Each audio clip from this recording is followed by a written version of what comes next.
సాక్ష్యం చెప్పమని పాస్టర్ గారు అన్నారు. మరి నేను సాక్ష్యం చెప్పాలి అంటే ఏమై ఉండాలి?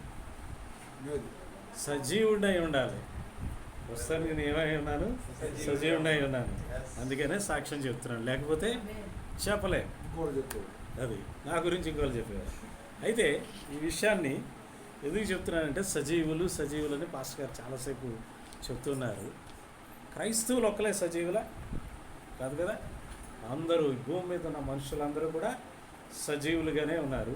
ముఖ్యంగా ఏంటంటే ఈ సంవత్సర కాలం అంతట్లోనూ సజీవులుగా ఉన్నామని క్రైస్తవులు ఒక్కలే కాదు, సమస్త జనాంగము భూమి మీద ఇప్పటి వరకు సజీవులుగా ఉన్న జనాంగం అంతా కూడా ఏం చేస్తున్నారు? కృతజ్ఞత కలిగే ఉంటున్నారు. అయితే రకరకాల కృతజ్ఞతలు. క్రైస్తవులు అయితే దేవుని సన్నిధిలో ప్రార్థిస్తూ ఈ సంవత్సర కాలంలో జరిగిన విషయాలన్నింటికి కృతజ్ఞత తెలుపుతున్నారు. కొంతమంది కొన్ని చోట్ల బార్లో కూర్చునేవాడు వాడు కృతజ్ఞత అలా ఉంది, ఇంకోడు కృతజ్ఞత ఇంకోలా ఉంది. కానీ అందరూ కూడా సజీవులుగా ఉన్నామనే మాట మీదే బతుకుతున్నాం. ఇప్పటి వరకు అందరూ బతుకుతున్నారు, అలాగే బతుకుతున్నారు. ఆశ కూడా ఉంటుంది, సజీవులుగా ఉండాలి, క్రొత్త సంవత్సరంలో ప్రవేశించాలి, అప్పుడు ఇంకా బాగుండాలని. మనిషి ఆశతోటైనా కదా బతుకుతాడు, ఆశ లేకపోతే బతకలేడు. సో ఆశ కలిగి బతుకుతున్నాను అన్నమాట. అలాగా నేను కూడా ఆశ కలిగే బతికాను, మీ అందరూ అలాగే బతికారు. కొత్త సంవత్సరంలో ప్రవేశిస్తామన్న ఆశతోటి ఇప్పటి వరకు నీట్గా చక్కగా తయారయ్యి ప్రార్థన చేస్తున్నాం. దేవుడు మేలు చేస్తాడు, కొత్త సంవత్సరంలో ప్రవేశించేస్తాను. కరెక్టే, ప్రతి సంవత్సరం జరుగుతుంది. ఇది క్యాలెండర్ మారుతుంది, మరలా కొత్త సంవత్సరం వస్తుంది, అదే పద్ధతి. ఏమైనా మార్పు వచ్చిందా? చాలామందిలో రాలేదు. చాలామంది ఒక నిర్ణయం తీసుకుంటాం, మరలా ఎక్కడో ఒక చోట బలహీనమైన మనసు వల్ల అది వదిలిపెట్టేస్తాం, కోల్పోతాం. మరలా దైనందిన జీవితంలోనే నడుస్తూ ఉంటుంది. నాకు కూడా అదే జరిగింది, మీ అందరికి కూడా అదే జరుగుంటుంది. ప్రపంచంలో 99% అదే జరుగుతుంది. అయితే ఏంటంటే మనం సజీవులుగా ఉండడానికి కారణం ఎవరు? దేవుడు, మనం కాదు కదా. దేవుడు మనల్ని సజీవులుగా ఉంచుతున్నాడు. మనకొక పనుల వల్ల, మన ఆలోచనల వల్ల, మన ఆశ వల్ల, మన నిరీక్షణ వల్ల కాదు, దేవుని యొక్క కృప వల్ల మనం సజీవులుగా ఉండడానికి కారణం మనమే.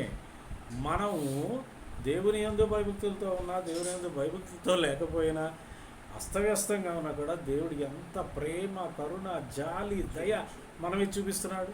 ఈ సంవత్సర కాలం అంతానే చూపించి మనల్ని సజీవులుగా ఉంచాడు.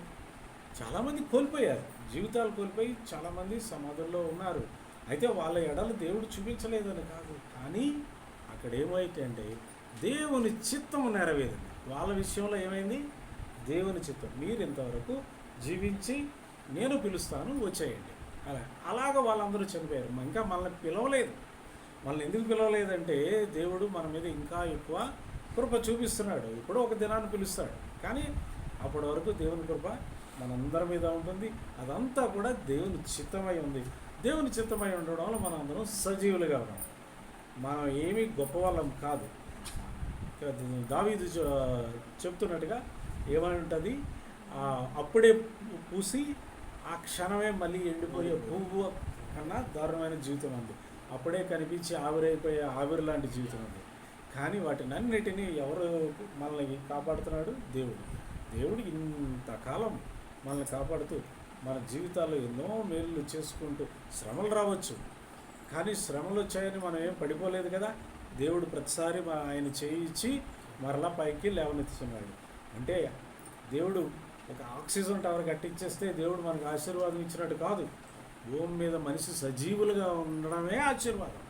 ఆక్సిజన్ టవర్ వస్తే ఏంటి, లేకపోతే ఏంటి, కానీ ప్రాణంతో కలిగి ఉండాలి. అదంతటి మేలు దేవుడు మనకు చేసుకుంటూ వచ్చాడు. నా విషయంలో కూడా చేశాడు, మా కుటుంబం విషయంలో కూడా చేశాడు. అందుకే దేవునికి స్తోత్రం చెల్లిస్తాను. దేవుడు నేను పాడదాం అనుకున్నాను, తర్వాత పాడతాను.